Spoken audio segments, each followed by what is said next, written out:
It's raining!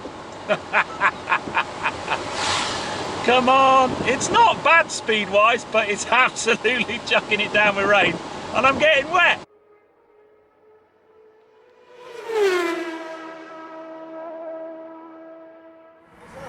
Hey guys, and welcome to Petrol. So today I am at Harwoods Land Rover in Pulborough, and I've got a very, very cool car to show you. Now, if you remember rightly, when I did the Festival of Speed videos, one of the cars that caught my eye on the Land Rover stand was the new Evoque Convertible. And I don't know what it is about that car, but it just intrigues me. So I got in touch with the guys at Harwoods, and they very, very kindly agreed to let me come down here today and test drive this. So this is a very, very beautiful looking, very cool Range Rover Evoque Convertible. And we've got it for the next 2 hours. So we're basically going to take it out on the road, put it through its paces, and see what it can do.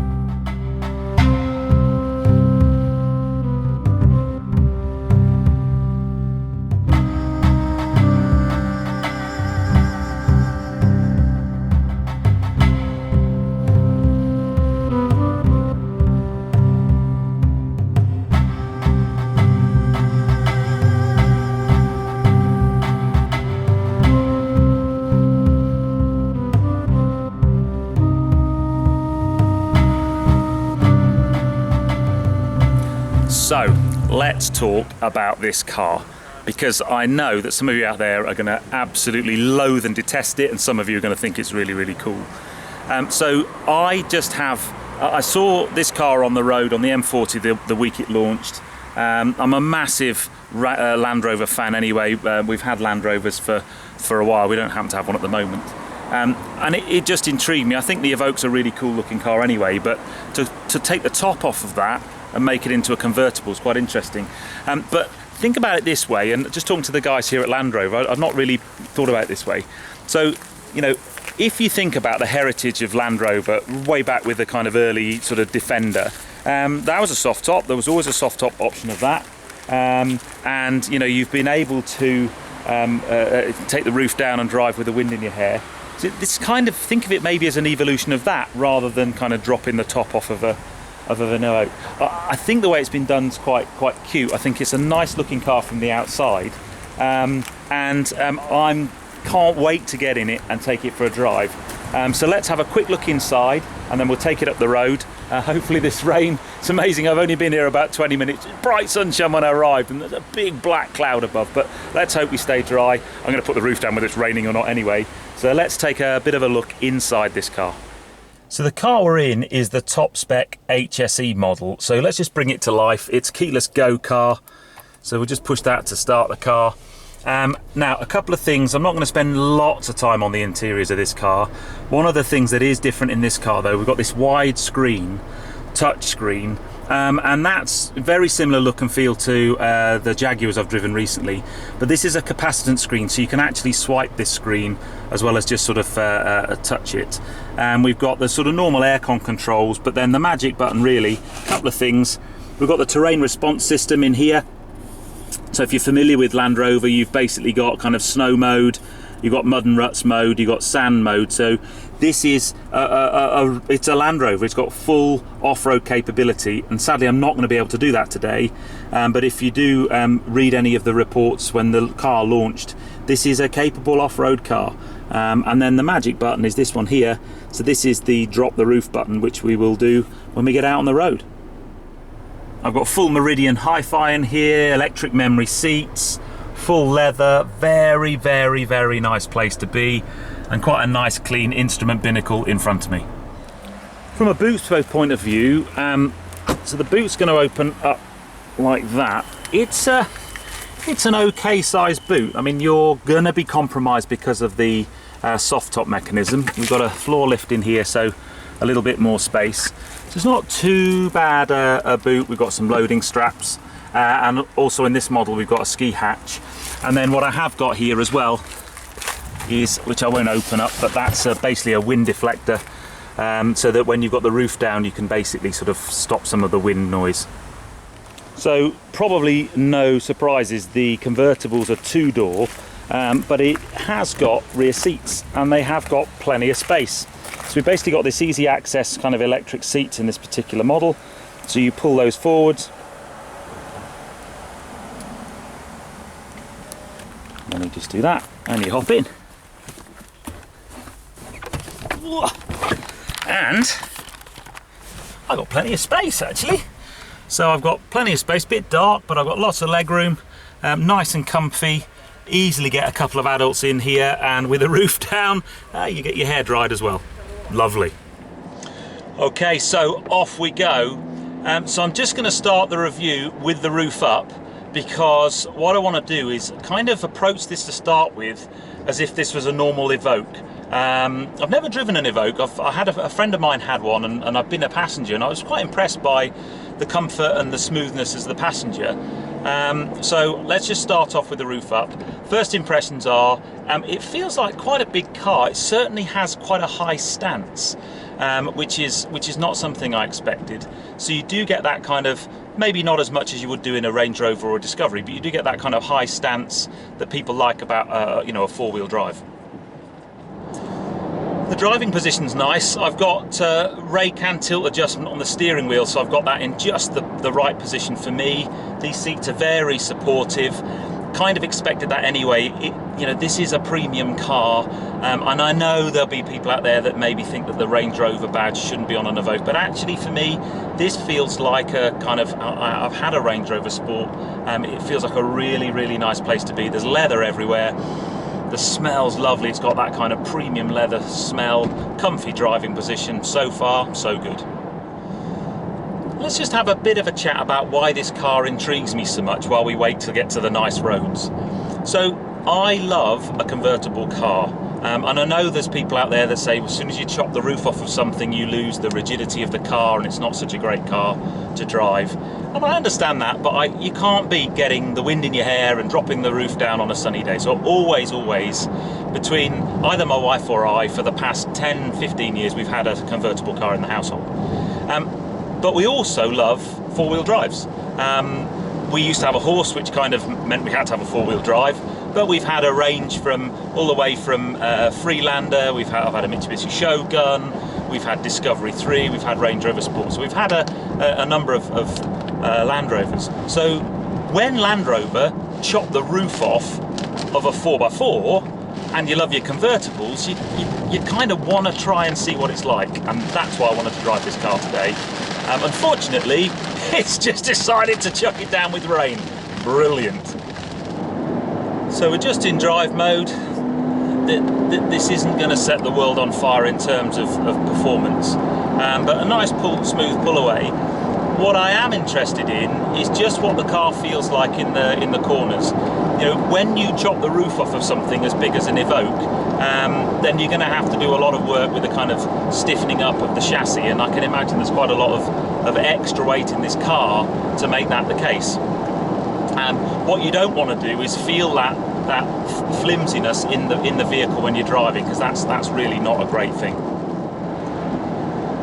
So I've just popped it into sport mode and it's much more responsive. Now, this car's got loads and loads of technology on it, and I'm going to do less of that in this review. I want to know what this car's like to drive with no roof. And my first impressions, because I've had a few bits of twistiness now, are it's got very good road manners. I thought it might be a bit like getting in a rubber dinghy with all the torsional rigidity that would have, and it's really not. It actually feels pretty planted around the corners. You know, you don't buy this car to do fast laps around the Nürburgring, but you know, my understanding of this car off-road is its off-road manners are impeccable. It's very, very capable off-road, and certainly my feeling so far from on the road is I'd kind of agree with that. This car's party piece with this roof. So this is a canvas roof. What I have noticed, there's very little kind of wind noise. It's a really nice, quiet place to be. But its party piece is I can drop this roof while I'm still going along at anything up to 30 miles an hour, which I find quite amazing. I can kind of do that in my Mini, but I think my Mini's 20 miles an hour. But this thing, it's like a sail by the time it goes back. So there's only one thing for it really, and that's to drop the car's roof when I'm doing 30 miles an hour. Okay, so I am doing 30 miles an hour. Let's try it.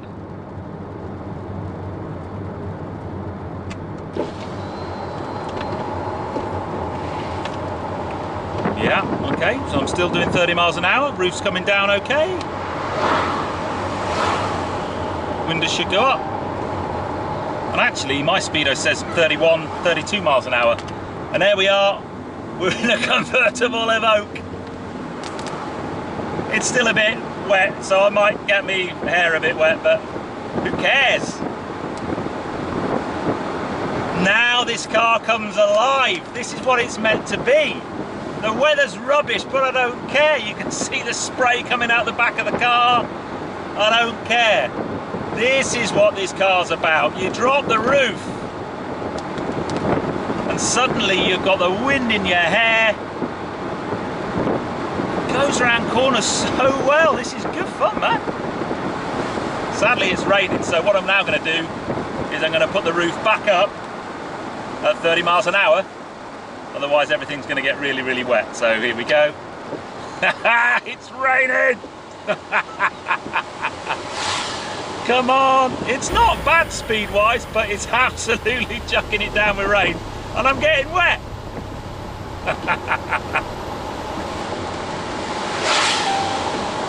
Roof latched, windows up. There you go, back to a hardtop Evoque just as it starts to rain.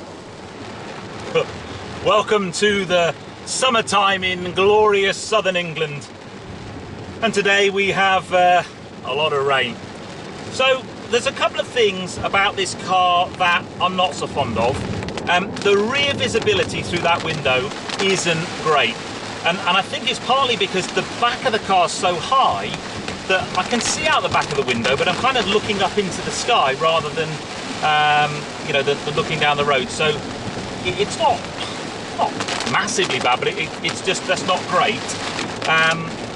So that's a bit of a pain. Obviously with the roof down, it's perfect. So you just drive it with the roof down all the time. So I've managed to find a gap between the clouds. There's a very good chance I'm going to get wet soon. So we've got the roof down. What I wanted to also find out was just what the wind noise was like with the roof down. It's such a big cabin in this car that I guess the danger is you have so much wind noise you can't actually hear what you're doing or hear what the person next to you is saying. And so far it's not too bad. As I said, as soon as the roof comes down, for me this car comes alive because it becomes what it's meant to be. You know, when the roof's up, I guess it's just like another Evoque, but you drop the roof and it's like the car has another character, and it kind of makes sense, because, you know, with the roof up it's quite dark, there's no kind of glass roof obviously, but it kind of makes sense. Gotta say, being able to put the roof up when you're doing 30 miles an hour is massively handy, because it's raining again. This isn't quite going as I planned. I put factor 30 on, I got my sunglasses with me, and that's not happening, basically, because the British weather's having something to say about it. That roof closure, though, when the car's moving, is really, really useful and very impressive, because you can just sneak over 30 miles an hour and it kind of just carries on, and it'll just warn you if you're going too fast, and basically the mechanism stops, so you kind of don't want to be doing that. But yeah, being able to close the roof when you're going along, very, very good. And it's not too bad in terms of speed, but yeah, I'm starting to like the car. Oh, the sun is out, the sky is blue. Oh, here we go, found that big yellow ball in the sky. Fantastic.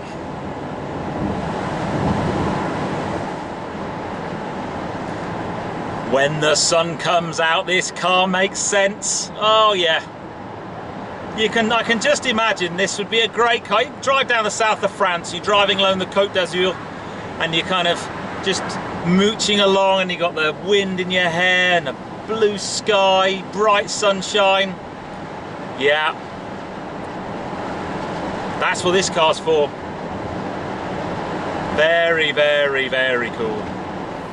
Okay guys, so I am back from my blue sky hunting adventure in the Range Rover Evoque Convertible. I was going to do a few kind of impressions of the car, but sadly my camera mount broke, so I'm going to have to do it to this camera instead. This car, don't mock it till you've tried it. Firstly, I think this is the launch colour. I just think it looks really, really cool. But it's a lot of fun with the roof up. It just feels like a normal Evoque. You can't feel, it's not like it's kind of, you know, wobbly, and there's no chassis flex. It's quite stiff. But when you drop the roof, when you get some sunshine, which we haven't had a great deal of today, that's to be sure, but when you drop the roof, it's a cracking fun drive. It just puts a smile on your face. I mean, the interior we can kind of see here.